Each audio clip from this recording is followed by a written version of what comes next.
Yeah, please confirm I'm audible now. Yeah, hi, good evening, everyone.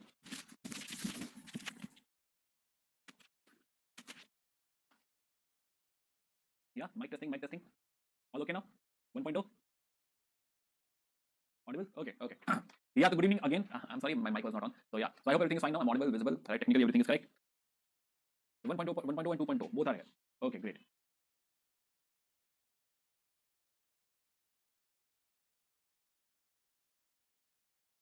Okay, okay. Let's start again. So let's start. So we were talking about,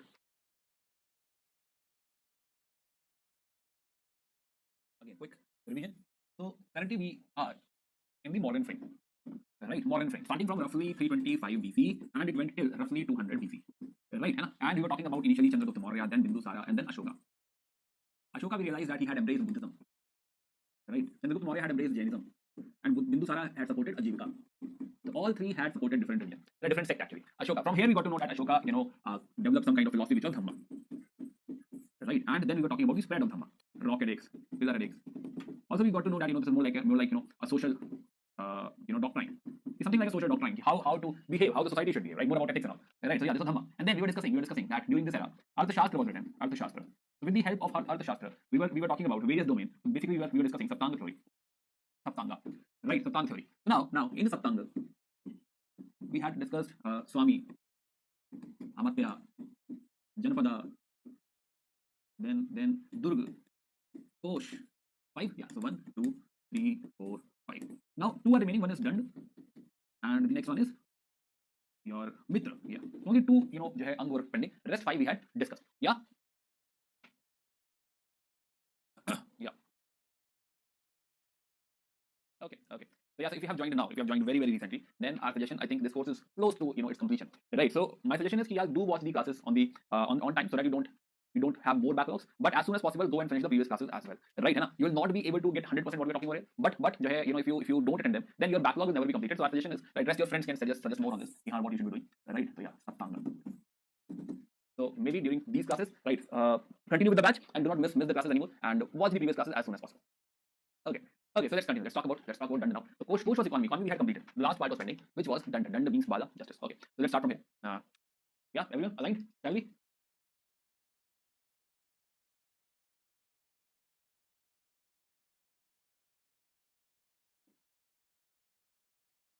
So now, so Danda Bala. Again, let me try this as well. How it works? It works? No. Then I think,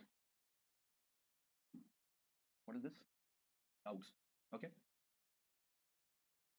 Okay, it's okay. Okay, so let's continue our discussion.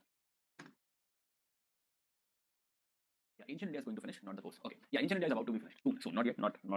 We have just started modern, so it will take like I think 5 more classes at least to finish this. Okay. So now, so Dandabala. So this is about what? Dandabala, basically Dand or Bal. Dand is about judiciary, judicial angle. Now we understand that the most important person in the whole system is king, and king is supposed to have some judicial power. So will he be having judicial power in the system? Yes. It is similar to today we have pardoning powers. President has the pardoning power. Pardoning power of the president. What article? And why president should have this pardoning power? Why? Because he's the head of the country, right? He can go in a different plane other than the plane which was basically you can say taken by the judiciary, right? And the president can decide to pardon someone, right? That is beyond. It is not about if president pardons someone, that means that person is not convicted, right? Or that person is, you can say, acquitted. No, he's not acquitted. He's pardoned. He made that mistake, but then he was pardoned. So president has this pardoning power, right? As far as I understand, Article 72, right? Similarly, governor has the pardoning power. Why? Because governor is the head of state, right? So similarly, king must have some judicial powers here as well, right? So we understand king should be having. So king is the head of the judiciary, or basically he has a supreme judicial power. Right. Now, so he is the supreme authority. That's one thing. He's supreme, and people can bring petition to him. And he had promised that he will not let them wait. Right? He will talk to them. He will look into petition. So though king is super important, his time is super important, but same is the case with judiciary. Judiciary is also super important, right? So judiciary deserves the time of the king. Right? King has to allocate a lot of time to judiciary. He has to meet people. He has to look into cases. He will have to take call, right? You must have seen, you must have heard a lot of stories that some case was going on. This person A was saying that person B has done this. Person B was saying that person C has done this, and now people are observing or people are listening to king what he will decide, right? Because king is supposed to decide. Mostly king is the one who has the judicial power, or basically he's the one who decides on these cases, right? So mostly yes. So this power will still be there. He will look into petition. He will ensure that nobody is waiting. Nobody is waiting for the decision and all, and as soon as possible he has to dispose the cases, right? But other than him, there is a proper judiciary. Like there is a civil code and there is a criminal code, right? Civil code is called as Dharmasthya Nyayalay, Dharmasthya Nyayalay, and the Chief Justice of Dharmasthya Nyayalaya, the head of the Dharmasthya Nyayalaya, is Vyahari. Right. Similarly, criminal court is Kantak Shodhan. Right, Kantak Shodhan, and the head of the Kantak Shodhan is Pradeshtha. Pradeshta. Right, okay, Pradeshtha. So there are two separate courts for the same purpose, for the judiciary. Right, same what we have today. We today have family court, we have criminal court. Same was the case during Ashoka's time as well. Right. Next. What about police? So yes, there were police headquarters. Right, and these police headquarters had Bandhan Gara means jail, of course. Right, so they had jail as well. Right, similarly they have some Charka as a police lockup. I'm not writing it there. Right, so Charka is police lockup. Okay, that's right. Charka is police lockup. So they had police lockup as well. So there were, you can say, understand, there were proper police headquarters like we have today, and there were police who were looking into the suppression of the crime, obviously looking into solving the criminal cases, etc. Right, and then these cases were brought to criminal court, and there the judges used to handle these courts. Similarly, there were civil courts. Right, similarly some minor issues can be solved at the local level. Right, in the province or in the village. Suppose there's in a village, suppose there's a minor fight. Right, some animal of A has gone into the fields of B. Very minor fight. So such minor issues they will handle at the local level, where the local head, maybe Bhojaka, right, Gram Bhojaka, the head of the grama, right, maybe they will take call that it's okay, you have to give this much fine to him, give him 10 rupees and let it go. Something like that will happen. Minor things can be solved at the local level as well, but if it is severe, if it needs the central attention, then it will come to civil court and criminal court. Right, something like that will happen. Now, this is the structure. But what about philosophy? Right, how the you can say the judgment was being given. Right, what is the case? On what basis the judgment was being given? Was there any CRPC? Right, was there any kind of codification? So what are the basis of you can say these judiciary? So sources of law we must understand. What is the sources of law over here? Sources of law. The first source is dharma. Like sacred law, dharma sutras, or basically dharma shastras. Same, which we had discussed in our Vedic literature. Right, we had the discussion in the Vedic literature, later Vedic literature, and basically you can say in the Smriti literature. Remember that there were dharma shastras who were telling us that what is the duty of wife, what is the duty of the husband, what is the duty of the shudra, what is the duty of Vaishya, right, what is the dharma of king. Right, so all those dharma shastra will also tell us what to do, what not to do. Right, if I say dharma, does this automatically says that this law will be based upon varna? This particular concept of this particular wing, will this be based upon varna? Yes, dharma talks about dharma, like Manusmriti and all, right, Manusmriti, Yajnavalkya Smriti. Yes, so there is a huge role being played by varna in dharma. Right, so varna is important for this. But we were not expecting this, right? We were not expecting this, that varna should decide what should happen after a crime is being committed. Right, after a crime is committed, what should be the punishment? That is not something a varna should decide. But anyway, because one of the sources of law is dharma, so it is bound to happen. Okay, second is vyavahara. Vyavahar is like usage. It is more about utility. You can say this should be like this. Right, it is more like suppose a guild is there. Right, a guild is there, and in this guild some person, it was decided that mango should not be sold more than 20 rupees per kg. But this person was selling at, let's say, 100 rupees per kg. Right, so based on the vyavahar, basically based on the usage, what should be the punishment, or basically the logical punishment, logical thing over here. Accordingly, the judgment will be given. I'm giving a very simple example, but the point is it will be based upon utility. If he has earned, let's say, 1,000 rupees because of this malpractice, so maybe he should pay like 10,000 rupees back, something like that. Right, he should be punished, but accordingly. It's not like he should be killed or his hand should be taken off. No, not like that. But based upon the vyavahar, whatever is happening at that particular in that particular society, right? Accordingly, a call has to be taken. So vyavahar will also play important role over here. Not only the books, but vyavahar as well. Third, custom. Right, custom is more like precedence. Right, not custom, we should say charitam. The word is charitam. Yeah, charitam is more like precedence or custom. Custom/precedence. So this is a similar concept. We still follow this, right? It is like suppose in a particular case A did some crime, X, and when B does the same crime X, then if A got the punishment Y, B should also get the punishment Y. Suppose if A had stolen, or basically what he did bank robbery, and he was jailed for 10 years. That means if B does bank robbery, he should also be jailed for 10 years. Right, same thing. So it will be like precedence. This is something which we do. This is something which is common. Basically, in such cases, we apply this formula. So that formula, basically, that whatever has happened previously, same thing can be referred. It is similar to today also. Our lawyers refer to that in this case, right? In Government of India versus this case, this has happened. So I'm quoting this. If Chief Justice of India, basically, some judge has taken this route, this cause, and we also want to quote the same thing. And this is how we should go ahead. Right? So they do quote the previous cases. So similar thing over here. The custom and procedures are also important. The last thing is Rajasasana. This is what? This is King's order. This is royal proclamation. Right, royal proclamation. The king has ordered that if somebody tries to proselytize, or if somebody tries to convert somebody from one religion to another religion, he should be, let's say, thrown out of the country. That is king's order. So of course he'll be thrown out of the country. So these four are the, you can say, sources of law, or sources of law which judiciary will refer, and accordingly they will solve the cases. Right, dharma, vyavahara, charitam, and rajasasana. Right, now just one thing, one addition over here. So overall, and now I can remove this. Overall, it is observed that first of all there are severe punishments. Severe punishments are in practice. For example, cutting of the limbs. Right, killing and all severe punishments possible. It can be given, right? If the let's say act is severe or act is something very serious, then such severe punishments can be given, cutting of limb, decapitation, etc., can be done. Right? Okay, but the severity will depend on basically, from this source, they will refer to this source, and this severity will depend upon few things. It will depend upon, first of all, Varna. It will depend upon nature of crime, not just a thing. Varna. Varna means, suppose if a crime is done against Brahman, it has to be very, very severely or seriously punished. But if a crime is done against Shudra, then it can be lightly punished. Right? And this is one thing. Varna. So Varna will also dominate in the judiciary system. Reason because one of the source of this whole judicial system is Dharma. Right? Again, you can say that king is following Buddhism. So why Dharma? Right? Why it is being referred? Let's not forget, society is Hindu society. Society is Brahmanical society. They believe in this thing. You cannot go against society. King can become secular. King can say whatever you want to follow, you can. Right? Whatever religion you want to follow, you can. But he will have to let them follow. If he says that you cannot apply Dharma, then he is not going as per the religion, or basically as per the society. Today we are a secular society, right? But we have Hindu laws. Right? In family system, or basically in family code, we still follow Hindu laws. Right? And it is not purely secular laws. They are Hindu laws applied to the family code, or basically Muslim laws applied to their family code. If there is a Hindu family, such these sets of laws will be applicable. If it's a Muslim family, these sets of laws will be applicable. Right? So it is not like what government is saying. Government is saying we are secular, right? And a marriage is a secular institution. But society wants that those religious laws should be applied. So yes, it should be applied. Here also it will be applied. And there is nothing surprising why Ashoka is not, why Ashoka is letting this happen. We are also letting this happen, right? And so we are also having religious, customs, or basically religious laws in our system, right? Anyway, coming back. So yes, so one is one thing. Other is of course nature of the crime. How severe is that? Right, a small robbery can be a very small robbery from a shoplifting. Robbery can be a proper bank robbery. Right, robbery can be from maybe Rajkosh, from the treasury of the king. So possible. So it depends what kind of crime has been committed, and accordingly it will be punished. Other than that, again gravity, etc. Right, we can add more points like this. One is circumstances. Somebody was very hungry, bound to steal, or somebody is stealing for fun, for habit, something like that. Right, so such things will matter, will actually influence the decisions, or basically influence the judicial system. Last point over here is again about king. Now this king, or especially Ashoka in his one of the edict, Pillar Edict 4. Right, in Pillar Edict 4, he said something. Right, in Pillar Edict 4, he is talking about that he has introduced Samata. Right, that means his law will not be totally proportional to Varna system.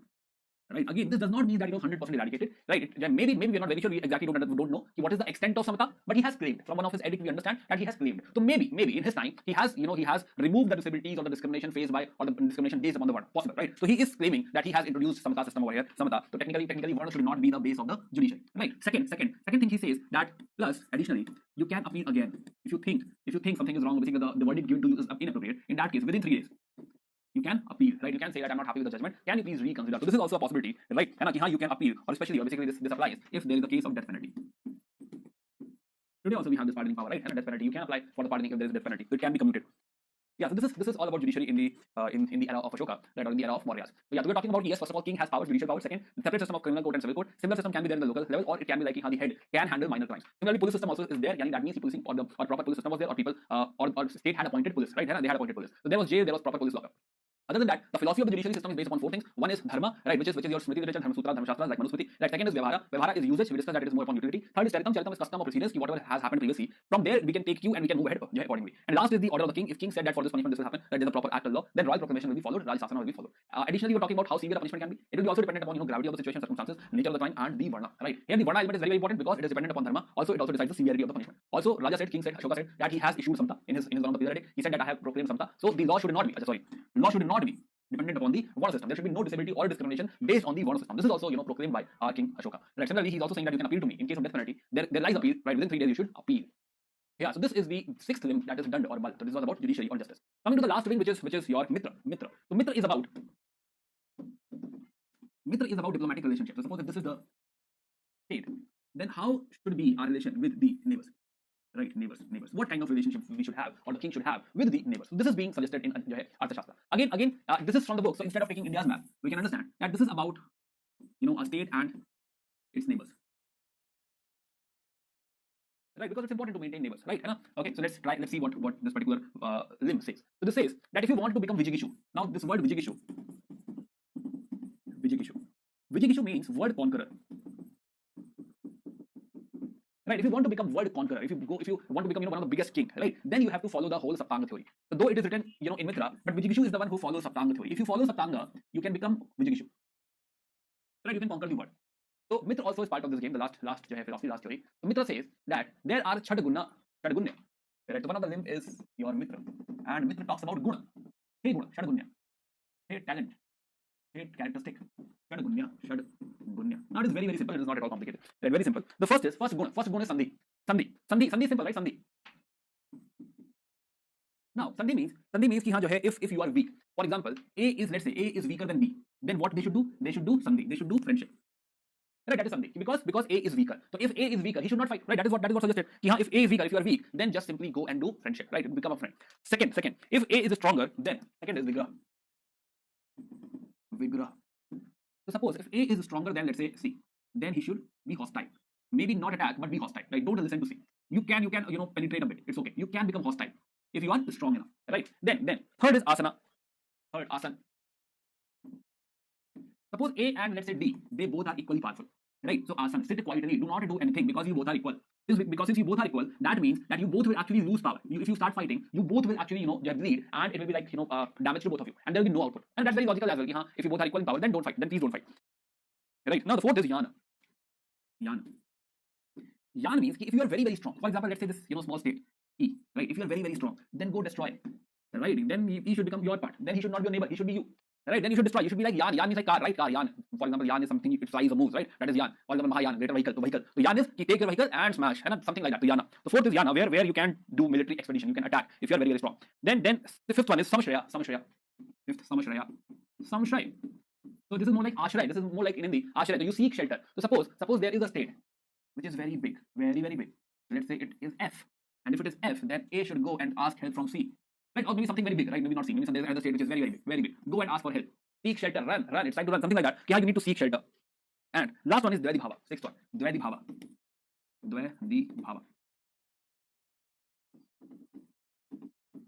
So this is a possibility that you are weak, and if you are weak, what you do friendship with someone. A plus B is greater than F, and then destroy F. Right? You become friend with B, and then attack F. So this is what is Dvaidi Bhava, where you actually do friendship with someone, you become stronger than the third one, and then beat third one.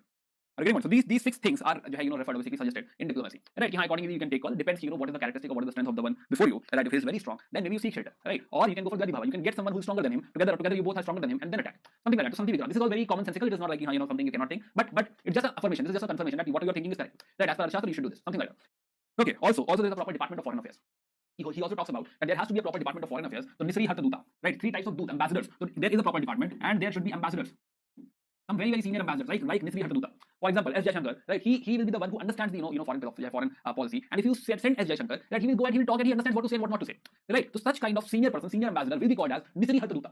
Right? King can send the person like you go and take care. I don't have to tell you what to do. Right? Just go and handle. So that kind of Dut, that kind of ambassador who knows what to do, that who knows how to what is required and all. That is Nisri Harta Duta. Then there is Parimi Harta Duta. Parimit Harta Duta, basically Parimi Harta Duta. So Parimit Harta Duta is the one where king sets a boundary. Right? King tells you that okay, go and negotiate. But your negotiation range lies from 5,000 rupees to 10,000 rupees. That's it. You cannot go beyond this range, right? If it is beyond this range, just come back. It's okay. Do not negotiate. But if it was Nisri Harta Duta, Ashoka would not have told Nisri Harta Duta what is the range. Nisri Harta Duta would understand, what should be the range, and maybe Nisri Harta Duta can take a call that I can go to 11,000 or 12,000 because he understands the criticality of the need of the situation, right? So yeah, so Nisri Harta Duta is senior ambassador, powerful ambassador. Parmit Harta Duta is given a permit. From here to here, you need to, you need to negotiate, or you need to discuss. And the third one is Sasan Harta Duta. Sasan Harta Duta is the one who is just sent as a messenger, right? He go and tell this king that I want to meet him after 1 month, right? Something like that. Sasan Harta Duta is given a Sasan order. He go and tell, just come back. No negotiation, no use of your intellect or something, no, nothing like that. So there are senior ambassadors, there are junior ambassadors, and there are very junior. Sorry. Yeah, I'm sorry. Yeah, okay. So there are very junior ambassadors as well. So Arthashastra is suggesting that there should be a proper department of foreign relations, or there should be like a foreign affairs ministry, and there should be proper ambassadors. You should train ambassadors like this. Yeah. So this was the 7th limb, and we are done with the Saptanga theory. Now, in the initial session, we were discussing that this can be called as Machiavellianism, right? So Niccolo Machiavelli in medieval times wrote this book, The Prince. And when we got Arthashastra in 1905, and people started reading this, right, they said, for example, there's a famous statement from Max Weber, right? Max Weber is again, in sociology, he's like very popular, a historian as well. So he says that this is truly radical Machiavellianism. Right? This book is Machiavellianism and written such long back that it is surprising. Something like that Max Weber said. Yeah, this is like very surprising that India had such a book which is truly Machiavellian. So as I said, initially we felt very good. We have a book which is very similar to what a senior, basically such a famous philosopher, Niccolo Machiavelli. Right? His famous quote is, you will read this in ethics, that end justifies the means. End justifies means. Very famous quote. And for a very long time I believed in this quote. I felt that this is correct. I used to write this in my ethics answer. Right? End justifies means. It was very late I realized in my first attempt that this is wrong. End does not justify me. I was a beginner like you in the first attempt. So yeah. So in my mains, I was like, I'm very sure in my mains copy I've used this somewhere that end justifies means. Right? But this is not correct. This is not at all correct. Right? End justifies means. Why? Because for anything, first thing you need is a vision. Right? For anything to happen, you need vision. The vision is the first thing. Then comes means, and then comes end. Yeah, vision or intention. See, all three are important. All three. First of all, you should have a vision that you have to go there. That's the first thing. Second is, yes, you need to choose a means to go there. And third is, you need to choose, whatever is the end or the result. That is also important. You want some kind of result, or that result, the final outcome. It is also important. But you can say that you don't have much control over the outcome, right? You only have control over your vision and means. So for example, again, like Gandhiji. So Gandhiji, if you see Gandhiji was aspiring for Swaraj. Or not only Swaraj, he was going beyond Swaraj. He was talking about Ram Raj. And what means he selected? The means he selected was non-violent. Now the end is freedom, but that is not in our control, right? End is, definitely we want freedom, we want to reach Ram Rajya. But this is not the only way, right? There were other ways as well. You can go here via violence, right? This is also a way possible, but every way has a cost, right? If you go in a non-violent way, you create precedents, you create examples. Today we are a non-violent country, or basically we hardly see any violence in any kind of protest because the Gandhian thought runs into us. If there is something, people will go and sit at Jantar Mantar. They will have candle march and everything. Right, but if Gandhiji had not taught us non-violent ways, then we would have thought, violence is fine, it's okay. Right? Sometimes it is important to beat someone. Right, that kind of thought we have. So instead of protesting at Jantar Mantar, we would have basically people would have resorted to violence because at some point of time we were okay with it. So that becomes the precedence. So end does not justify the means. If you get freedom by this way, and you can say that we in the end we got freedom, great. So even this violence is justified. No, it is not. So end does not justify the means. Coming back to our Machiavelli discussion, so what Machiavelli says. So in his book The Prince, Machiavelli says that suppose if you have to save your empire, and for this purpose, if you need to kill people, if you need to kill family, it is fine. Right, it is fine. In the other hand, Arthashastra says, in order to save the king, it is fine. Now both the statements sounds very similar, right? Both the statements are saying the same thing. So that is the reason Arthashastra can be considered as this was the prince only, it was Machiavellian thought. But no, now think again. Here in the first statement, save your empire, it is selfish. This prince wants to survive. This is a selfish reason. Suppose if I want to ensure my kingdom, I need to ensure that if somebody is challenging me, I need to kill him. Right? But here, the king has to be protected for the system. Right? The king should not be killed because he's very important for the system, for the kingdom, for the welfare of the society. Because this king believes in the paternal way of kingship. Right? This king believes in the welfare of the people, and that is the reason it is very important to protect this king. And that is the reason if you have to kill somebody or kill family, even if you have to assassinate family, even that is fine. So the whole intention is different over it. The result is same, right? Result is same, but the intention is different. Another thing, Arthashastra first of all talks about welfare. Arthashastra even says that the old people, sorry, even animals, even old animals, for example, elephants. Old elephant.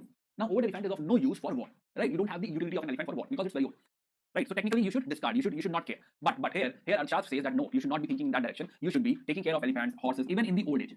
You can't let them die. Sorry. So overall, the thread of Arthashastra is about welfare. Is about the people.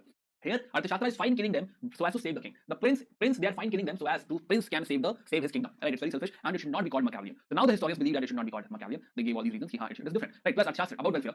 It talks about land reforms, right? Empowerment of weak and all, subsistence to helpless women. So we just discussed all these things. So yeah, so that is the reason the comparison is wrong. And now we don't agree. Our modern historians don't agree to this kind of comparison. Sorry. So we're done with the Sapang theory. Right? Now we talk about short discussion about the modern society. So we have discussed the administration and economy. Right? Administration and economy is in society. Few things we need to discuss. And the last part.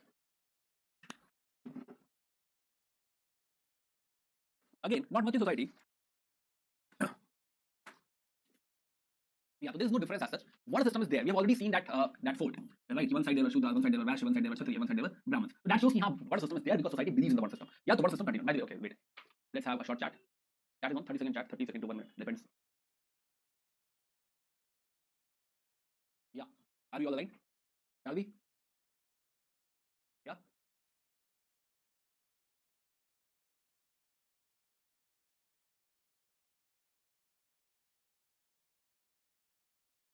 See, gravity is again, for example, there is treason, right? And you have done something against a country, and right, and if you compare that crime with a crime committed against a person, so definitely the gravity of the crime done against the thing against the country will be will be very severe, and accordingly it will be punished, right? It's like that. Okay. Yeah, because Kathy, society believes in other things. So society has their own religion; they believe in other aspects as well. Okay. No, I'm not saying Manusmriti exactly Manusmriti. Right? We are not very sure that it is Manusmriti. There must be some Dharma Shastra, maybe Manusmriti. Right? Maybe Manusmriti was being followed. Understood? Can we say that the today's system is carbon copy of Ashoka's system? See, we should not say that today's system is carbon copy of Ashoka. Definitely, it's a modern era. Right? Definitely, there are a lot of new things. But the point is, ideal state looks like this only. Right? An ideal system will be like close to this only. A good system, ideal system. So we can say that even in that era, they were able to figure out what is the ideal state. Like same is being continued today. So that is the reason we need to understand. We need to understand, what yeah, Rohit, yeah, tell me what happened. Okay, so let's take the doubts in the end. Let's finish few things more. Right? And let's discuss the doubts in the end of the class. Yeah, okay, Rohit. Killing family in the king's family as well, right? In your own family. For example,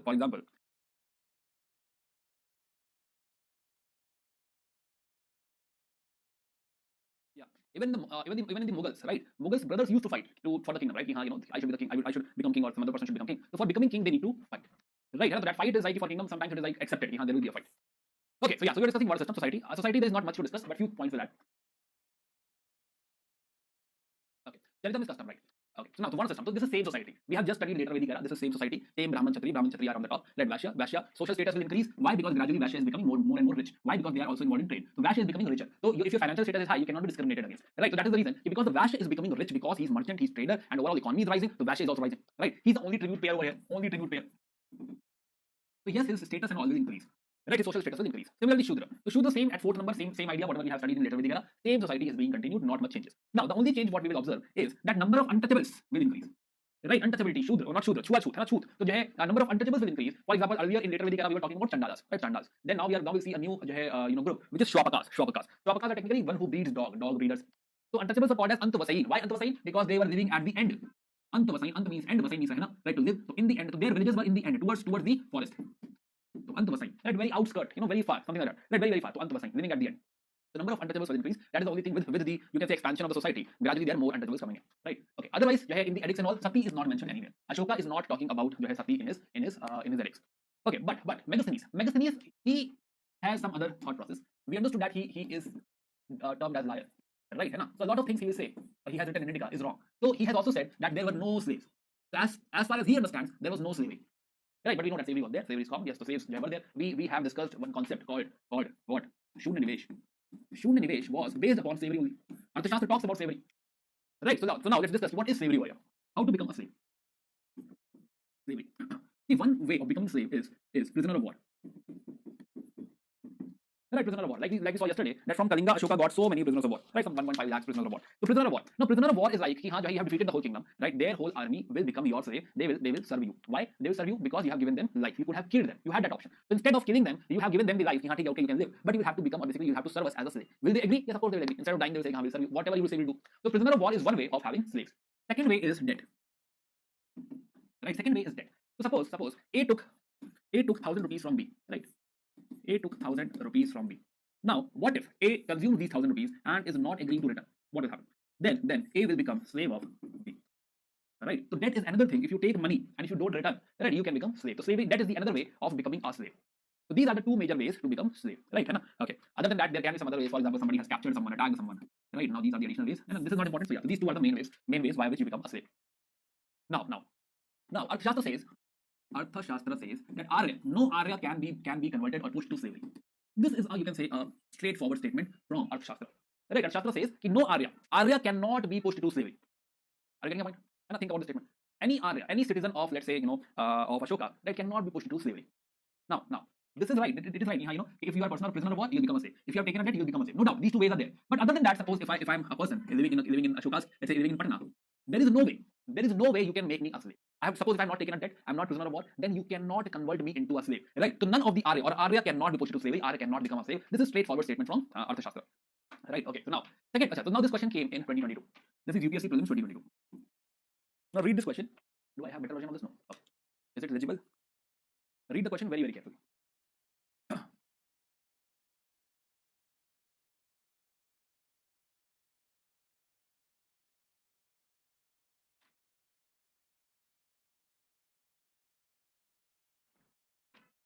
Try answering. The chat is on. Try answering.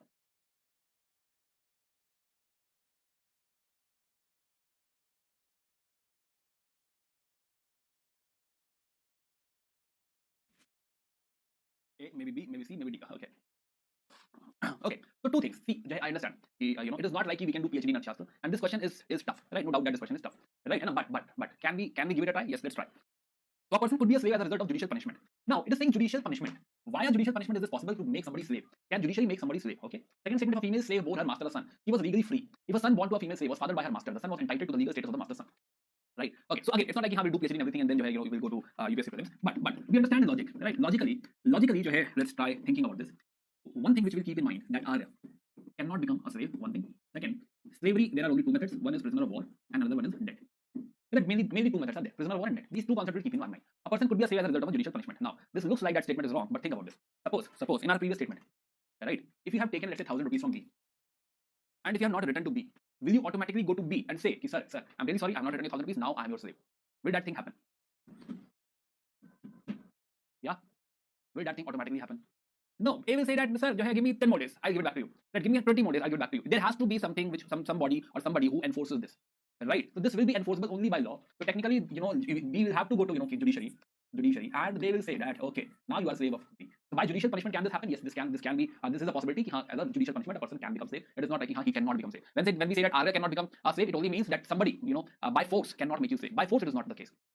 Understood? Second, if a female slave bore her master of strength. Now another thing we keep in our mind is welfare. Welfare. Ashoka talks about welfare, even of the servants, even of the slave, even of the animals. So Ashoka is worried about the welfare of everyone. Now think about second line. If a female slave bore her master a son, she was legally free. She was if a son born to a female slave was fathered by her master, the son was entitled to the legal status of the master's son. Both the statements are about harassment, right? There is a possibility of harassment. If we don't have such rules, there will be a lot of harassment. Understood? Right? Suppose there is a master who now has a son from her dasi. If you remember, a lot of dasi, when they bore a son, the son sometimes becomes the king, sometimes they become prince. Right? Now they cannot be treated as slave. That because he is the son of a slave, so he should be slave. No. They become king themselves. Sometimes they become prince, right? So it is not possible this way. So yeah, the third is also correct. And similarly, with the same logic, second is also correct. Right? That person or that lady will no more be a slave, right? Because this is a proper proof. Again, in today's scenario, a child is like a proof of marriage.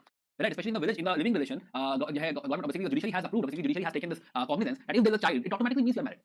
Right? In a living relationship, if there is a child, you are accepted as married, right? So that kind of thing you must understand over here. That if there is a child or there is a boy, right? Both of them will be free and he'll become a legal son. So all three seems correct over here. Okay. So let's go ahead. So this was your okay,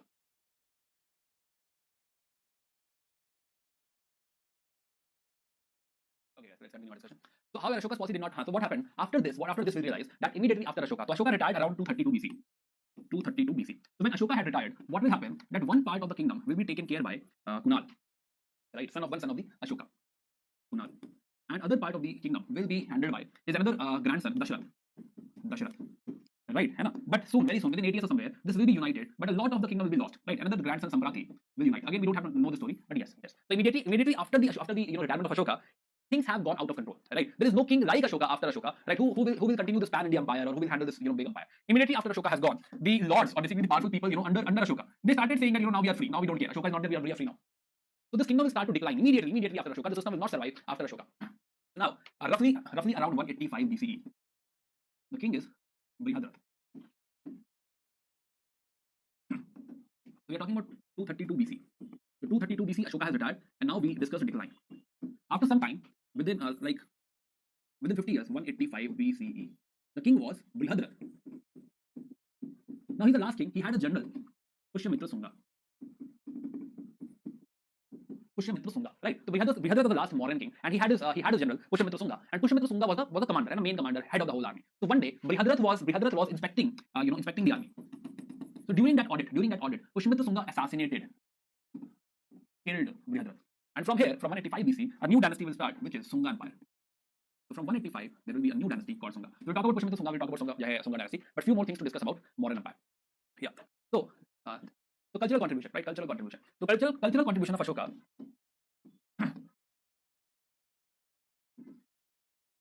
Again, roughly around, let's say, 250 BCE.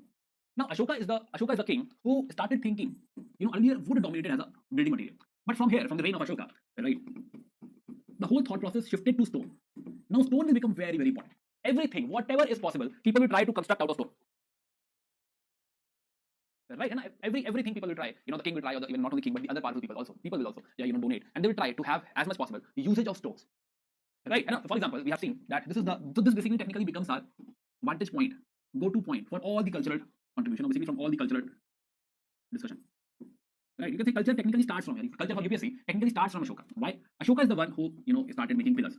There were no pillars before Ashoka. Right? So from here we got this concept of pillars. There can be pillars as part of, let's say, some building or some forts. That kind of pillar can be there. Some pillar we have seen in Indus civilization, or we see in Indus civilization. We can call them as pillars, but they are not the pillars like Ashoka thought of. Right? So yes, so pillars. Also, from here we will see a lot of sculptures being created. Right? Pillar we have already discussed. Right? I don't think we need to discuss pillar again. So he had erected a lot of pillars like this, and then there was animal. Right? Then there was such animal.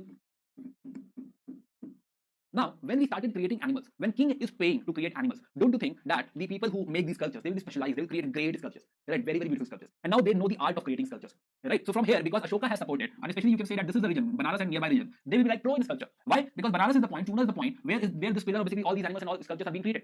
So this is the new era, basically this is the point where we are getting into this new architecture or new process, right? Now we are into sculptures as well. Before this, there was no need of sculpture. There was hardly any sculpture before this. But now from here it will start, and from here we'll see later on. We'll talk about later on we'll see, in the next era, in the next era, we see school of sculpture. We see Mathura school, we see Gandhara school, and we see Amravati. You can understand that something which was started by him very soon will grow into proper schools. Right? Mathura is one thought process, Gandhara is another thought process, Amravati is another thought process. Right? Similarly, we will have one pillar here as well. But again, after him, this practicing, this is very costly, right? Pillars are very, very costly. And you have to first of all make these pillars. You have to first of all cut one big stone, make a pillar, and then you have to carry that pillar to some place. So it is very, very costly process. So pillars people will not copy. They like, let it be the Ashoka only. But otherwise people will try to copy. So sculpture, from sculpture, these schools will grow. Mathura, Gandhara, Amravati. Right? Then third thing which he started. So let me show you some sculptures as well. So pillars you have already seen.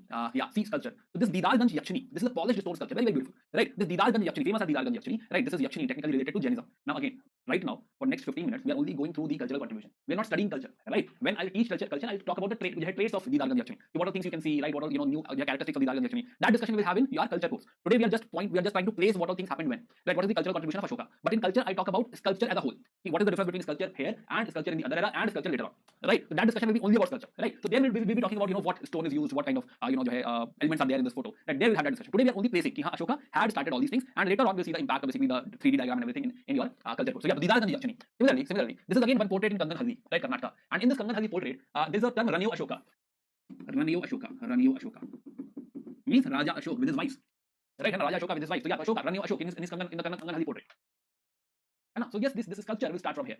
Also, there will be some terracotta. Now, terracotta is basic thing. At any point of time, terracotta sculpture can be made, but it is about how beautiful the things can be made, how beautiful sculptures can be made out of it. So yeah, the terracotta sculpture will also be made. So yes, sculpture, this place, basically this, and what about this? And a main source. Main source is this, right? From here we learn the art of sculpture. From here, right? See, from the pillars. Pillar was something which he had patronized, and then people, when you teach them how to make a sculpture, then they will create more sculptures, right? More different shapes will be there. So yes, the art of sculpture basically flourished under Ashoka. Again, he's the one who started, basically who popularized the stupa. Right, now you can say, sir, just a second. How can you say that? You can say that when Buddha died after his Mahaparinirvana, roughly around 483 BC, right, and roughly around 463 BC, Ajatashatru, then you said that there was siege of Kushinagar and there were some 8 9 stupas. Right? Yeah, correct. Yes, you are right. That is correct. Stupas were already there. There were some 8 9 stupas which were made at that time. But now the difference is that Ashoka had gone and opened those stupas, and now he has created some 84,000 stupas. Right? Out of these 84,000 stupas, one is Sanchi stupa, which will be embellished in this spot. In this spot, let me name this spot. This next time frame is mercantile era. Right, our next time frame is mercantile era, starting from roughly 200 BC. This you know. Yeah, the stupa. Again, one more thing. Now stupa or anything which Ashok does, whatever Ashok does becomes a brand. Right? Whatever Ashok does, for example, Ashok makes stupa, it lies ki, a great king makes stupa. If Ashok makes caves, then that means a great king makes caves. So now stupa is a brand, right? And that is the reason this is a stupa made by Ashoka being embellished. I tell you what embellishment, but yes, it was enlarged. It was covered with stones. It was beautified. Right? Why? Because it was coming directly from Ashoka. Otherwise, these 84,000 stupas, we don't exactly know where are these 84,000 stupas. Right? We only know a few. One is Sanchi stupa. Right, maybe Amravati as well. Right, so yeah, the stupa. So we are not very, very sure what all stupas he made, but at least we know that he has popularized the concept, and stupa concept will become very, very important. Or basically, this architecture for us, for UPSC aspirants, that this will become important. Okay, so stupa also starts from him only. Other than that, what is very, very important? Another aspect, cave architecture. Okay, just a second. Coming back to stupa. So stupa. This is Sanchi stupa. None of this was made by Ashoka. None. Right? Ashoka must have created a mound inside. All these embellishments, all these the fancy things were placed by the later kings, not by the Ashoka. Later kings, not modern kings. Much later, in the mercantile era, in this era. So all these design structures, embellishment, this rock on the top, everything is a later formation, not the initial formation. But he has popularized. Now let's talk about caves. Rock cut architecture. So Barabar caves, Nagarjuni caves. Right? So this is rock cut architecture. Now what is important about the cave? So what he did? So suppose there is a rock. So what he will do? Let's say suppose let's say this is a rock. So Ashoka will ask his workers to dig inside, right, to bake inside, and then gradually inside he will create a room. So if you see from the top, you will find that this is the door, and you can go inside the door, and there is a proper room, and sometimes there is another room. So you can go inside, and you can stay there. Right? Sometimes this room is for meeting people, this room is for sleeping. Right? So such kind of viharas, places where monks can stay, right, was made by Ashoka. Barabar caves, Barabar, Nagarjuni. right? He brought this concept that we can break it. We can actually cut the whole rock from inside, and we can create a whole space over here, and we can give it to a monk. A monk can go and practice his ascetic behavior and everything. All kind of meditation, etc., can be done over here. Right? And this is the door. You can go inside, you can stay there. This is the complete rock.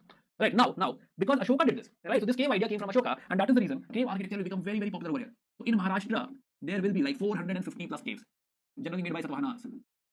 Right, this is yet to come. We'll still talk about Mercantile, wait, and I will come to Mercantile, but let's build up what all he has contributed. Right, so this idea of cave, this idea of cutting stones and creating caves, right, this came from here. Now, initial reference is also there by the cave architecture, again to the same point, to the point of where Buddha was there. But not very important, let's forget about that. Cave architecture, when I teach cave architecture, I'll talk about that reference as well. But cave architecture, so in Maharashtra, later on, again, because it's a fashion, Ashoka did that. So when you will see caves of Maharashtra, when you will see caves like, later on Ajanta Ellora, but before that, Kanha, Kanheri, right, and all these caves, they will have similar doors, maybe more magnified, right, much improved. But the basic concept will be this design only. This design is called as Navaksha. So you will see that most of the caves will have this kind of design, same copied from here. Right, so cave architecture. So this also came from Ashoka only. He only started these cave architecture. Okay, so basically I wanted to say that for culture you see that Ashoka's contribution is important, very, very important. Right, in all the dimensions he had contributed. So yeah, let's go to the sites. So Stupa we have seen. We're talking about the Master cave, basically we're talking about Barambar Hills. Then in Bodh Gaya also he had created this Vajrasana, where Buddha is supposed to be there, right? The place where Buddha meditated, he made this Vajrasana. This is Dholi cave, right? It's a sculpture of elephant. It looks like elephant coming out of some cave, right? Like that. So this sculpture is also from him only. The Dholi cave near Bhubaneswar, Odisha. Right, then we were talking about stone and terracotta sculpture. Then in his time there were universities which are famous for learning. Right, we have already discussed Takshila, Ujjain and Banaras, 3 places. If it is not legible, Takshila, Ujjain and Varanasi, seeds of learning. Right, seeds of learning. Yeah, it said that it is being assumed that Bhadrabahu wrote his book Kalpasutra, right, in this period only. Then there are also ring stones and disc stones. Right, disc stones looks like this. There are 2 concentric circles, and this hole is a stone. And then you will find a lot of designs here and there. Something similar to you see POP, right? Sometimes you must have seen in your houses above the fan there is a POP structure like this, concentric, and fan comes out of here and it plays on the top. Something looks like that only, and then you have a lot of designs over here. Some rectangles, some full pakti, and leaves, etc. Sometimes some goddesses. Right, so such kind of disc stones and ring stones will be also there. So maybe it has some religious connotation. Maybe it was being used for some kind of you can say rituals or basically some worship, puja. Right, and some usage must be there. Okay, this we have discussed. Yeah, so now we know about the masonry. Again, we also found one palace, Kumarahar Palace. Right, so this is multi-pillar palace at Kumarahar. So you find there are a lot of pillars over here, right? 1 pillar, 2 pillar, 3, a lot of pillars, so many pillars.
Yeah, right, and some usage must be there. Okay, this we have discussed. Yeah, so now we know about the masonry. Again, we also found one palace, Kumarahar Palace. Right, so this is multi-pillar palace at Kumarahar. So you find there are a lot of pillars over here, right? 1 pillar, 2 pillar, 3, a lot of pillars, so many pillars. So it is like a chessboard. So chessboard pattern, some 80 pillars. The pillared hall of Kumarahar. This also shows that in construction, pillar was being used. Even inside the palaces, pillar was being used for supporting the whole structure. And it was stoned pillar. It was basically, stoned palace, right? And a palace made of stone. Yeah, by the way, the same palace earlier was of wood. Right, they had made it of wood. But the legend says that it got burned. And after that, Ashoka converted into stone. Right, again, story here, we are not very sure if it is correct or not. But yes, okay. So Kumarahar Palace near Patna, Kumarahar Hall. This we have already discussed. So we can pass. Achaemenid and Persian influence I have discussed. So this one is Achaemenid, right? Similar idea, but here you don't find abacus, you just find animal. Right, so there are lots of differences, lots of similarities as well. For example, in Achaemenid, this thing pillar, there is a lotus as a base. There is a base lotus. Whereas Ashoka's, there was no base. There's hardly any base. They have this concept of, in fact, this lotus is on the top, and then there is abacus. Here they don't have this concept of abacus, they directly go into some animal. They write whatever they want to make. Here there is an abacus, and then some animal is made to sit over here. Right. There are some similarities in language as well. For example, here they use this word dipi. In our Ashoka's thing, we use this word dipi. right? It starts with third person and then moves to first person. Initially, it says, the king wants to do this, the king wants to do this, and then Ashoka says that I want to do this, or Ashoka wants to do this. Similarly, this also starts with third person and then goes to first person. The writing style is same in both of them, right? Both have same writing style. Also, this is very polished, very much polished, smooth, right? This is also smooth, but here you find some linings. So it is very fluted. The term is fluted, though it is also smooth. It's not like it's not smooth, but fluted, right? You see this fluted thing. Yeah, both have similar. So there are few similarities and there are few differences. Now the debate is whether Ashoka got inspired from this. Maybe he got some inspiration, he got some ideas, and then they started their own idea and they started making their own pillar. Also, one more difference, that this pillar is usually part of some bigger architecture. Maybe inside the hall or maybe paired with something else, but this is in isolation. This is not part of anything else. This is in isolation. Major difference, right? Big difference over here. Okay, so pillars we have discussed, right? So cultural contribution we are done, right? So again, we'll come back to the individual angle. We'll come back to all these things again in the culture course. Okay, so now, do you understand that whatever Ashoka figured out over here, or whatever was the culture of Magad, do you realize now that everything will flow to the whole India? Everything. Now, what all things? Okay, political structure. Don't you think if this area is having same provincial idea, right, based on Arthashastra, so this will also lead to neighboring people or to people over here get to know the Arthashastra idea, political structure? They will be following the same idea. And so they follow the same idea. Similarly, will Jainism move south? We realize, yes, it was Bhadrabahu who took it south, in Karnataka and all, it was there. So if it is there in Karnataka, if Jainism, let's say, is there in Karnataka, will this not spread? Yeah, this will, right? Similarly, if Jainism is there, even Buddhism will spread. Maybe slower than Jainism, but why slower? Right? There is no reason of being slow. Reason, Ashoka had sent his own son and daughter to Sri Lanka to spread Buddhism. So how can we assume that Buddhism will be slow? Much faster now. So even Buddhism is getting spreaded. Yeah, if they are getting spreaded, automatically we can assume that there is slow. Even merchants and traders, they will look for new market or not. Right? If they are going down, we can assume that even Brahmanism will move down. Yeah, so all the philosophies will flow. Not even only political, but philosophical, cultural, everything will flow like this. Everything will become will spread, because what he did, what Ashoka gave us. Ashoka gave us unification, right? है ना? So language, again language. So everyone knows Brahmi, right? Maybe the language is Tamil. Basically, language Prakrit also will flow. Prakrit, this will flow. People will get to know Prakrit. But most importantly, script. Everybody knows the same script, Brahmi. The language can be some South Indian language, can be some Tamil language, or other South Indian language. We cannot say Tamil right now, but we can say Tamil, no issues. But the script will be Brahmi script. Yeah. Okay. Again. Other than that, tell me that the idea of low carbon steel, will this flow southwards? Everybody will get to know how to make steel. So even weapons and tools of South India will improve. Right? Though iron was anyway there, but still, this new technology, the thought process, right? This low carbon steel. Yeah. Weapons and tools will move. Now the idea of using burnt bricks. Right. So here we were using burnt bricks. So by modern time, burnt bricks are common. So yes, even burnt bricks will be used. Plus, what about coinage? And if all these things, you can say the specialization of craft, even craft. Somebody who can make good carpentry over here, or basically is a good carpenter, maybe he would go and train people, or people will go and learn from him and will go back. Even these craft will spread. Metallurgy will spread, not only steel, but let's say metallurgy. Yeah. Then even use of timber, and just now we were discussing stone usage, caves. We realize that this whole area will be fan of caves, a lot of caves. Not only here, but here as well. In fact, everywhere here as well. Lots of caves. So Ashoka has actually, you can say helped us. Helped the penetration of all these things, in South India. Right? It has also spread it to, of course, northwestern India as well. But right now we were more worried about the South India, because initially we saw that Mahajanpadas and all were located in North India only. Below Narmada, we only had one Mahajanpada, which was Asmaka. But now you can understand this whole idea, whole concept is flowing southwards. Right? So everybody will have same ideas, same knowledge, same kind of political understanding, same kind of political structure. Understood? Yeah. Okay. So now the last point comes, why there was a decline. Right? After this discussion, we'll have another discussion. So why was there this decline? Reason behind decline of Mauryan. Decline. Why? Now, the first reason given to decline was Brahmanical reaction. Now, many historians do not believe in this. They say that this is exaggeration. We are not very sure if Brahmanical reaction is true. But what is Brahmanical reaction? Brahmanical reaction technically is the resistance from the Brahmins. Brahmins felt very bad during the reign of Ashoka. Right? Why? Brahmins were feeling very bad. There is a reason, of course. He was following Buddhism instead of Brahmanism. Earlier, he was a follower of Shiva. Right? But then he started following Buddhism. Second, he started spreading or writing in Prakrit, not Sanskrit. Understood? He's saying that animal slaughter should be banned. Animal slaughtering should be banned. So he's stopping these. Whereas Brahmanism believes in animal sacrifice. Right? They are saying, Ashoka is saying that as per my Dhamma, you should not be spending into rituals. You should not be spending in the ceremonies and all. But this is against the idea of Brahmanism, against the concept of rituals and all. Right? They believe in rituals. Understood? Then he is preaching Vyavahara Samata. We were just discussing. But whereas Brahmanism believes that there's a proper water system, he's also going against the water system. Right. So that was the reason that Brahmins were very, very angry. And the story I told you, the story, which story? Brihadarath. Brihadarath, right? He was killed by Pushyamitra Sunga, his own general. And Pushyamitra Sunga is a Brahman. Right. Similarly, another empire over here which will come after Mauryaans is of Satvahana. Right, we'll talk about this, but yeah, they were also Brahmins. Pushyamitra Sunga or Sunga dynasty will be followed by, succeeded by Kanvas. They are also Brahmins. Right. Plus, also there are stories where Pushyamitra Sunga is supposed to, or basically maybe he had destroyed stupas and he had persecuted Buddhist monks. So there are a lot of legends which say that Pushyamitra Sunga persecuted, massacred Buddhist monks. So the first reason was Brahmanical reaction, and Brahmins were very, very angry with all the support provided to Buddhism and the new thought process and everything, and that was the reason they went against the Mauryaans. Right. The first reason given is Brahmanical reaction. Second reason you can also tell. Right. Second reason is obviously financial crisis. Right, needs explanation? No. Right, why? Because they were having such a big army, 6 lakh soldiers, this and this, plus huge bureaucracy, they had to pay salary and everything. Then they were donating a lot to Brahmins, or not Brahmins, but Buddhist monks, and that is the reason they were spending a lot. So financial crisis is auto-explained.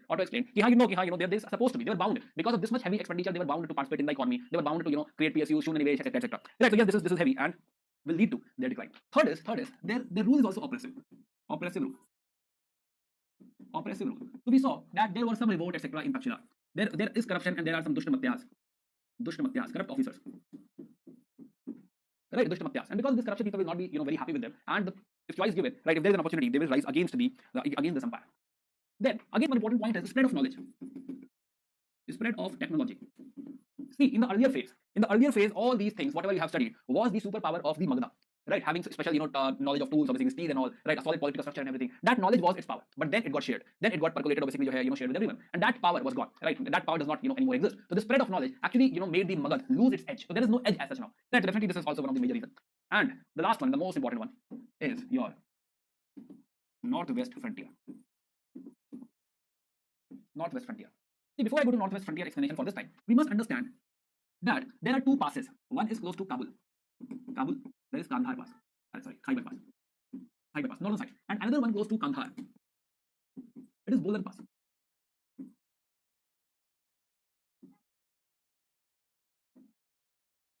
Bolan Pass. Only these are the ways via which you can come and, attack India. Otherwise, we are safe from all the sides. Here, you have Himalayas. Right, here you have Himalayas. Not to the scale, but yes. So it's tough to, you can say, attack from this side. Otherwise, we have sea. You cannot bring huge army from the seaside. Right. So overall, we are safe. The only spot where we are vulnerable is the northwest frontier. Right. This is the only spot where we are vulnerable. Northwest frontier. So in our history,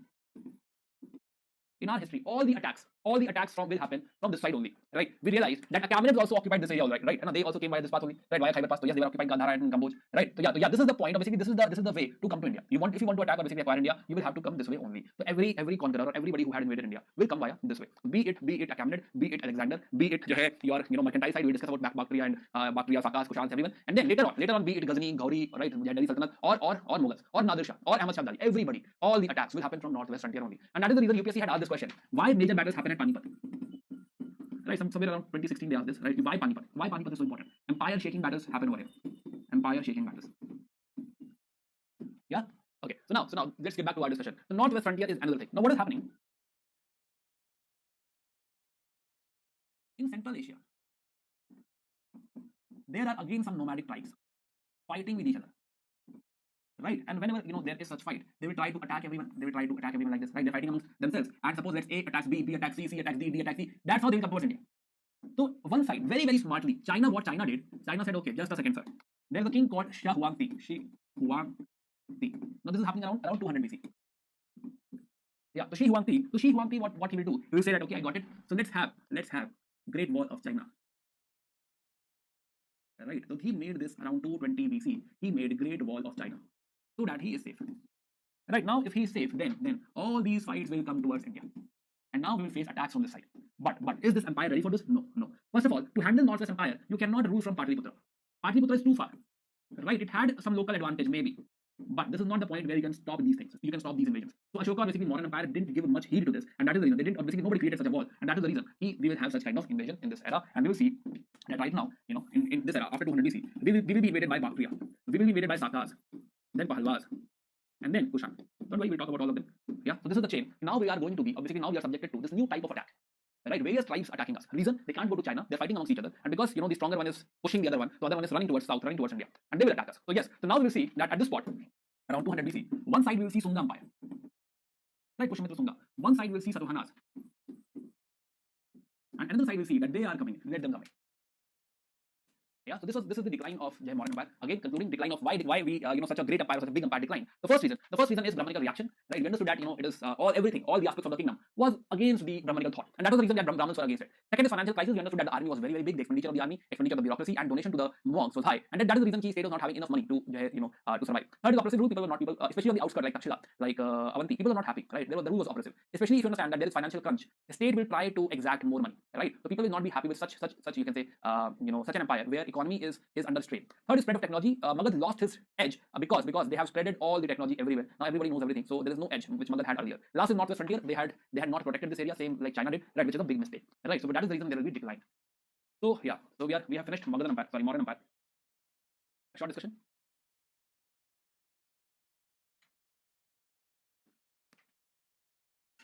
Yeah, chat is on. Are we all aligned at this point? Yeah, Skywalker, everyone.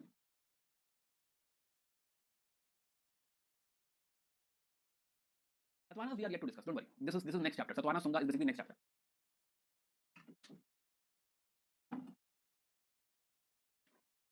Abhishek Patil, yes, pacifist policy of Ashoka. Right, yes, it is responsible, no doubt. Okay. Satavahana's main same Maurya split. Yeah, they were feudatories of Mauryas only, and when Mauryan Empire will become weak, right? They will raise their head. They will like now we don't follow Mauryan. We are independent now. Emperor is not interested to protect the passes. See, you can understand that first of all this is all this mountainous terrain, so it is very very costly. Right, they're already suffering. They're already under so much strain. You need lots and lots of money to actually create such a wall. Right, so they were definitely not having this much money, of course. Guys, we have not finished yet, right? So we are still discussing because I completed this chapter. So I asked if we have any doubt or something. But yes, let's continue. Okay, guys, we'll talk about my experience, and of course I'll keep on sharing my experience. Okay, got it.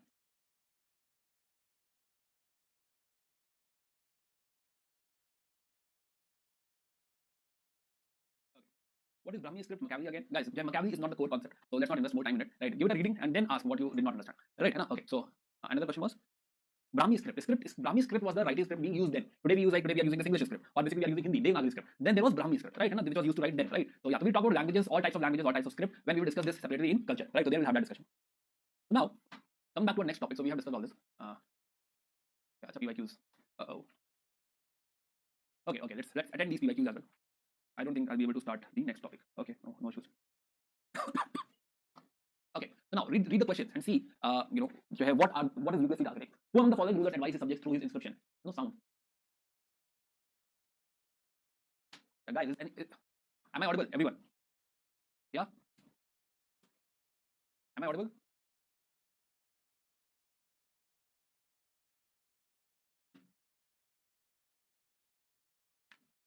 Okay, I'm audible. Okay, anyway, I'll change the batteries.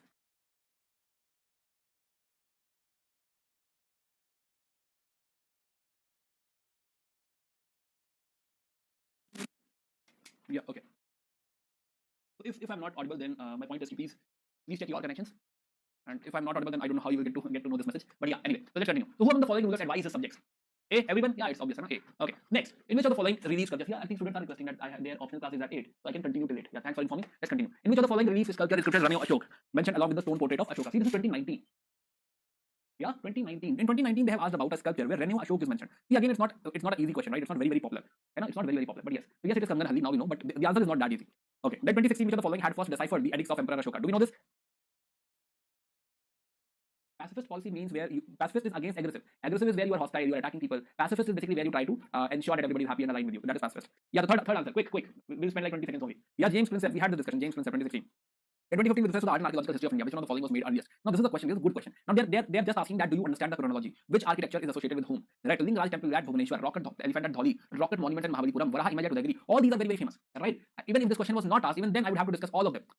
And most of them will be discussed in ancient India only, not in culture. Culture will go very deep. But in ancient India, we will discuss rocket. We had, by the way, we had already discussed. But yes, these rocket monuments in Mahabalipuram, it's Pallavas, very, very important. Varaha image at Udayagiri, very important. It is related to Gupta Empire. So I can't miss them. So now what they are asking, that do you understand? 2015 question is, do you understand which empire is associated with what type of architecture? Yeah, a rocket elephant. So by that we understand. If we can mark the associated dynasty, if we can mark the associated time frame, automatically we know which came first. Okay, next question. Ancient Indian play Mudra Rakshas of Vishakha Datta had its subjects as. Yeah, ये बहुत ही आसान है. Is this very, very easy, very simple? 2002.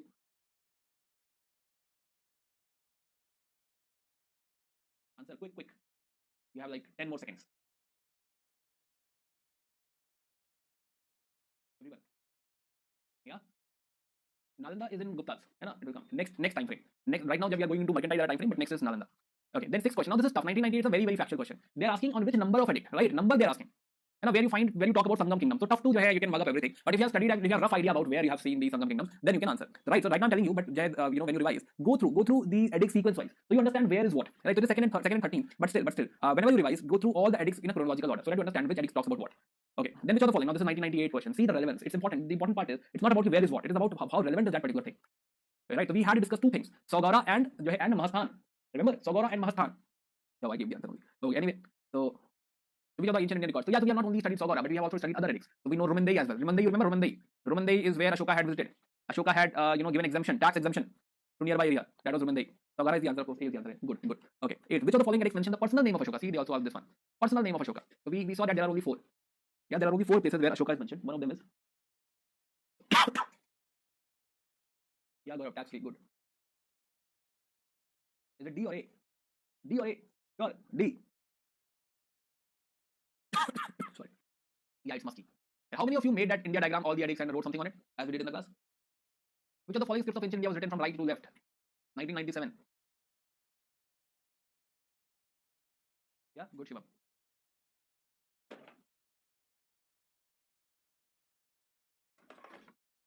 Okay, what's the answer? D. Are you sure not A? Why not Brahmi? D. Sure. Okay, D. Simple, right? Aramaic. Learn from Aramaic. Now we know why. So see, if you understand the story, if you understand why this happened, you can answer anything. Why right to left, why left to right, etc. Whatever they ask, that you'll be able to handle. Okay, which one of the again? Okay, 10th question about stone pillars.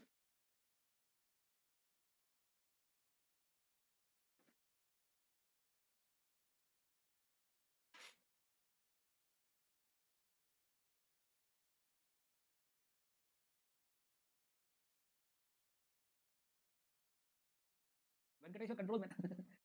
Okay, even 1D is sufficient. Maybe in excitement you'll feel more bubbles. Right, instead of 1D bubble, you'll feel another D bubble as well. Right, maybe you'll get some negative mark. Control your emotions. Okay, just kidding. Okay, good, very good. So Ashoka pillars are not part of any architecture. Again, even if you have, see, we had just discussed, but even if we had not discussed, do we all understand that the fourth option, right? Fourth option is, you think about that pillar is the pillar part of any architecture, right? And you realize, no, it is not part of any architecture. This is they are standing alone. So it should not be. Right? And what is tapering? Tapering is what? Tapering is that shaft is tapering. Right? When I made it for the first time, I told you that it's a tapering shaft like this. Towards the bottom, the diameter increases. That is tapering. Right? Another tapering. So maybe you get confused with the meaning of the tapering and you might mark C as well if you don't know what is tapering. But you can't make this mistake. Reason Hindi mein bhi diya hoga. Right? Next, in the next paragraph only, you will have Hindi question as well. So from there you can read and get to know. Monolithic means what? Single. It is tapering. No. Tapering. It is tapering. Right? The pillars are not straight pillars. Right? They are, so you forgot. We had this discussion. It's slightly tapering. Tapering. Right? Smooth and monolithic. Check the previous class where we had started the discussion of edicts. Right? There you find this. Okay. Okay. Next. Okay, next question. The name by which Ashoka is generally referred to in his instructions. Again, a very old question, 1995. I made so many mistakes, man. Right? But everybody makes mistakes. It's not like there are people who don't make mistakes. But of course I'll share. Of course we'll discuss. Especially why I'm talking about timeline. Why am I not sitting and just telling you the story? Right? Because I made that mistake. I didn't start making timeline. Right? In my first attempt. Right? And later on I realized that it is very tough to revise history. Every time I have to study the whole book. So I need to figure out how to make a very crisp timeline or how to make a very crisp note so that I remember everything. Right? And so timeline is basically the product of my mistakes. Yeah, if I start writing, if I start making mind maps, if I start making timeline, then the things will be very simple for me. Very easy to revise. Okay, yeah, so that's of course. D option. Okay, now particularly Shastra we have already seen. This question we had already seen by discussion. So both questions were asked in your this thing 2022. Right? And 2022. Dholi Odisha is correct, right? Dholi Odisha. Right? Jogada, Madhya Pradesh. Again, no. Dholi, Jogada, both are in Odisha. The third one is wrong. Kalsi, Karnataka. No, actually it is confusing you. It is Musky, Karnataka. Kalsi, Uttarakhand. So those who have made the map, they know that Jogada and Dholi both are Odisha. So technically this is wrong. Eragudi, Madhya Pradesh is fine. Dholi is fine. Kalsi is not Karnataka. It is UK, Uttarakhand. So 2 are correct. So only 2. There is no scope of elimination as well. So in 2022 there were few questions where there was no scope of elimination. Either you know it or you don't know it. Okay. So now let's talk about. Shall we? हाँ थोड़ा सा बात कर लेते हैं ना, है ना? Shall we? कम से कम थोड़ा टाइमलाइन बना देना दो. Yeah, everyone, aligned? शुरू करें? एक बार सारे को yes बोल दो. वैसे आप लोगों ने रिक्वेस्ट किया है सर कि 8 बजे तक हम फ्री हैं, पढ़ाई दीजिएगा.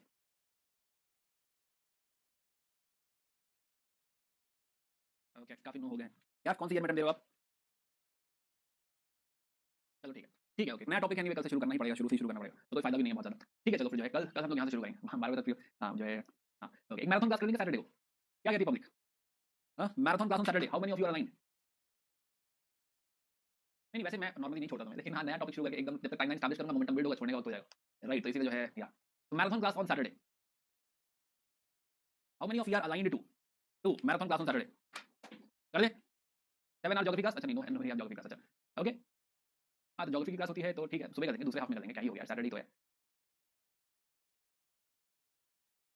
पोल काम करेगा क्या? Poll, let me try poll, if you are aligned से yes, marathon class on Saturday. I think this poll is not happening, yeah okay, most of you are aligned, rest of you should manage, right? So this idea came right now, so let me talk to the team as well, right? It's not like it's done, but now let me talk to the team if there's a possibility, right? If there's a possibility, not 7 hours of course, but maybe 7 hours, I don't know. Let's start and see how much we can stretch. Right? So yeah, so maybe we'll do a marathon class on Saturday, and yeah, it's okay, pardon me, Saturday is okay, enjoy the weekend, right? Have fun with me and Akhilesh sir, right? Akhilesh sir take your geography class, so yeah, so jo hai we'll take the classes together. Okay, so we'll continue tomorrow, right? So you all can drop off, and if there's any doubt now you can let me know, and now we can have discussion. 2.2 1.2 have geography marathon, that is one part of the day, no? I can take the second part of the day. Any other doubt? Yeah, I'm done with the content. Please feel free to drop off. Those who have doubt or they want to discuss something, please let me know. No enjoy on Saturday. Enjoy after 1 p.m. Sunday. Right? Caf, which year are you going to appear in 2024?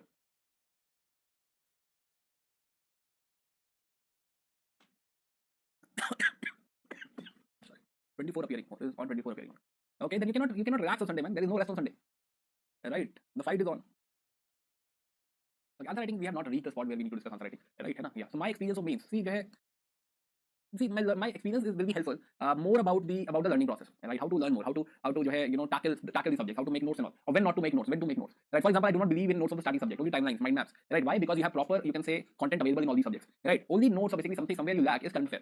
So there if you want you can make notes, but nowadays the magazines or current affair magazines, they are like sufficient, so even you don't need to make notes on these current affair magazines. Again short notes, micro notes, that is something helpful which will help you revise. Don't go for making full-fledged notes, especially for the static subject. For example, again from slides, if you are making notes, let's say the way you're making notes from slides, because it is, let's say it is in software format, basically soft format, right? So that is the reason you might be taking notes. But maybe you can refer something which you already have, which is in let's say a printed format, and just add whatever new I'm teaching. Right? Just add whatever new I'm teaching. That's it. Right? So this will save a lot of time. See, time is very important resource in UPSC preparation, and sometimes we actually miss that part. Right? We realize we invest a lot of time, doing things which is not required, just for the sake of doing things, because just because we thought we should make notes. That's kind of a you can say prejudice, right? We should make notes. No, there's nothing like that. You should answer writing. You should do answer writing, not notes and all. The notes is not important, answer writing is important. So whatever you can do via you can do via the proper standard books or other books, whatever you have, right? You need not waste time in making notes. If you are in third year, you can appear. If you are finishing, if you are basically graduation, if you are in third year, you can prepare. You can appear in 24. If you are doing engineering, then you can't.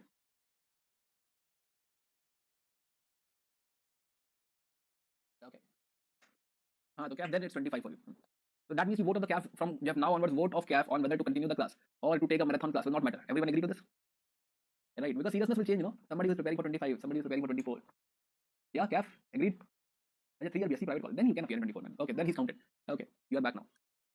Okay. Okay, guys. So let's meet again tomorrow. We'll continue our discussion, right? And yeah, 8 hours class. I'm still human, man. Okay, so maximum stretch of a class I had taken is 6 hours. But okay, let's see how much you can stretch. You told me that you already have classes of Akhilesh, so I'm not sure if I'll be able to manage. But let's see. Let me talk to the team. Okay, that's great. Yeah, awesome. Okay, guys. So let's meet again tomorrow, and we'll continue our discussion. Bye. Take care. Good day.